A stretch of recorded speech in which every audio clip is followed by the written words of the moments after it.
இன்னைக்கு நம்ம கிச்சனில் வந்து அகத்திக்கீரை சூப்பு இல்லைனா ரசம்னு சொல்லலாம். அது எப்படி செய்யலான்னு வாங்க பார்க்கலாம். அதுக்கு முன்னாடி நம்ம சேனலை சப்ஸ்கிரைப் பண்ணி வச்சுக்கோங்க. கூடவே இருக்கிற பெல் ஐக்கானையும் ப்ரெஸ் பண்ணி வச்சுக்கோங்க. Thank you friends. குக்கர் சூடு பண்ணியிருக்கேன் அகத்திக்கீரை ரசம் வைக்கிறதுக்கு. அதில் கொஞ்சமாக நல்லெண்ணெய் ஊற்றிக்கிறேன்.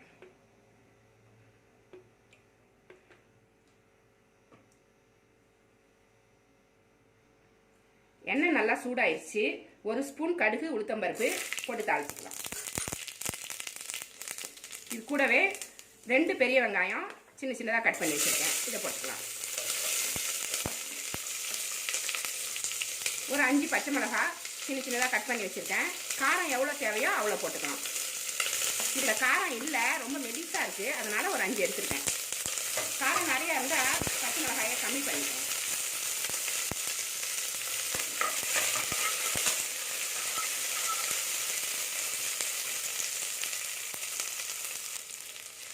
கருவேப்பிலை சேர்த்துக்கலாம்.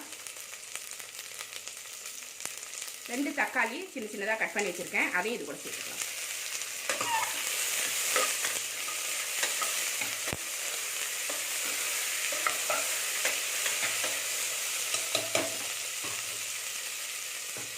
ஒரு ஸ்பூன் மிளகு, ஒரு ஸ்பூன் சீரகம், ஒரு 20 பூண்டு பல் போட்டு மிக்சியில் நுணுக்கி வச்சுருக்கேன். தண்ணி இல்லாமல் ரசத்துக்கு நுணுப்போம் இல்லைங்களா, அது மாதிரி நான் வந்து இதை பொடி பண்ணி வச்சுருக்கேன். இதையும் இது கூட சேர்த்துக்கலாம்.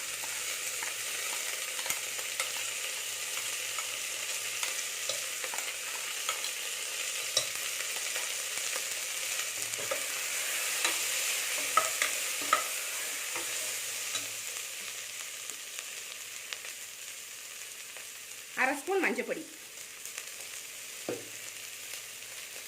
பெருங்காயம்,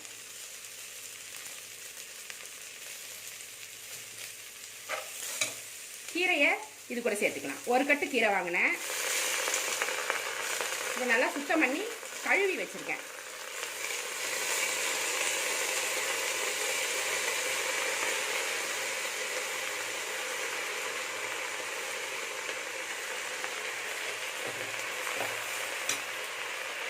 ரெண்டு கை பாசிப்பருப்பு 100 கிராம் இருக்கும். இதையும் நல்லா கழுவிட்டு இது கூடயே சேர்த்துடலாம். எல்லாமே குக்கரில் தான் போட்டு செய்ய போகிறோம், அதனால எல்லாம் ஒன்றா வெந்து போயிடும்.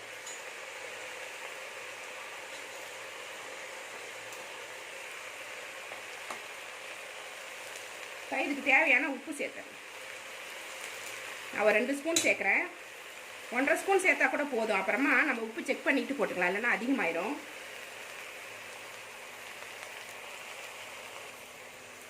ரசத்துக்கு தேவையான தண்ணியை ஊற்றிடலாம். நம்மளுக்கு எவ்வளோ தேவையோ அவ்வளோ ஊற்றிடுங்க. இது கொஞ்சம் தண்ணியாக தான் இருக்கும், கெட்டியாக வச்சா நல்லா இருக்காது. சூப் மாதிரி இருக்கணும். ரசம் எப்படி சாப்பிட்றோம், சூப் எப்படி சாப்பிட்றோமோ அந்த அளவுக்கு இருக்கணும்.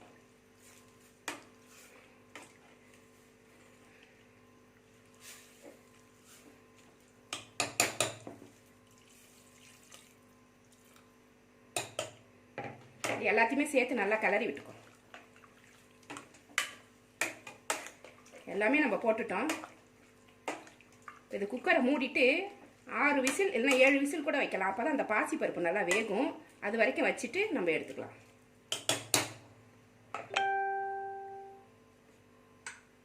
குக்கரை மூடிடு.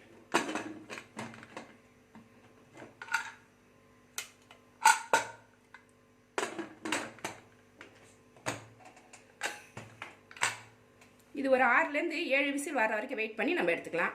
உங்கள் குக்கரில் வந்து 3 விசில்லையே நல்லா பஞ்சு மாதிரி வெந்துடும் பருப்பு கீரைலாம் அப்படின்னாக்கா நீங்கள் 3 விசில்லையே கூட நிறுத்திட்டு எடுத்துக்கோங்க.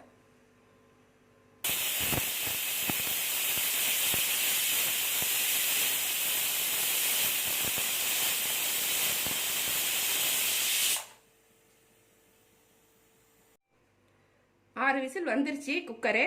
அப்புறம் இந்த ஸ்டீம் வந்து வெளியில் போனதுக்கப்புறம் ஃபுல்லாக ஸ்டீம் வெளியில் போகணும். அதுக்கப்புறம் திறங்க, இல்லைனாக்கா ஆவி மேலே அடிச்சிரும்.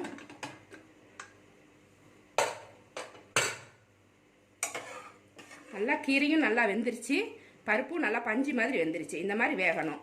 நீங்கள் வந்து தண்ணி கம்மியாக வச்சிட்டிங்கன்னாக்கா இது கெட்டியாக இருக்கும் குழம்பு மாதிரி. அப்போ வந்து நம்ம என்ன பண்ணணும், வெந்நீர் வச்சு ஊற்றி நல்லா ஒரு மத்து வச்சு நல்லா கடைஞ்சி விட்டுருங்க. இது வந்து இப்படி ரசம் மாதிரி இருந்தால் தான் நல்லாயிருக்கும். இது வந்து கொஞ்சமாக ஊற்றி சாப்பிடக்கூடாது, நல்லா ரசம் மாதிரி தாராளமாக ஊற்றி சாப்பிட்டுட்டு மீதி இருந்துச்சுன்னா குடிச்சிடணும். அப்போ தான் உடம்புக்கு நல்லது. அகத்திக்கீரை வந்து வயிற்று புண்ணெல்லாம் ஆற்றும், சூடை தணிக்கும். நம்ம நிறைய எண்ணெய் பலகாரம் சாப்பிட்ருப்போம், காரத்தன்மையான சாப்பாடெல்லாம் சாப்பிட்ருப்போம். சிக்கன் மட்டன் எல்லாமே எண்ணெயில் போட்டு நல்லா மசாலா போட்டு நல்லா வறுத்து சாப்பிட்ருப்போம். அதனால் உடம்புக்குள்ளே நிறைய சூடு ஏறி இருக்கும், புண்ணாகவும் இருக்கும். அதெல்லாமே இது ஆத்திரும். அகத்திக்கீரை வாரத்துக்கு ஒரு நாள் சாப்பிட்டா நல்லது, இல்லைன்னா மாதத்துக்கு 2 தடவையாச்சும் இதை சாப்பிட்றது ரொம்ப நல்லது. இதை தாராளமாக ஊற்றி இதை சாப்பிடுங்க. இந்த ரெசிபி உங்களுக்கு பிடிச்சிருந்தா என்னோடய சேனலை சப்ஸ்கிரைப் பண்ணி வச்சுக்கோங்க. கூடவே இருக்கிற பெல் ஐக்கானே ப்ரெஸ் பண்ணி வச்சுக்கோங்க.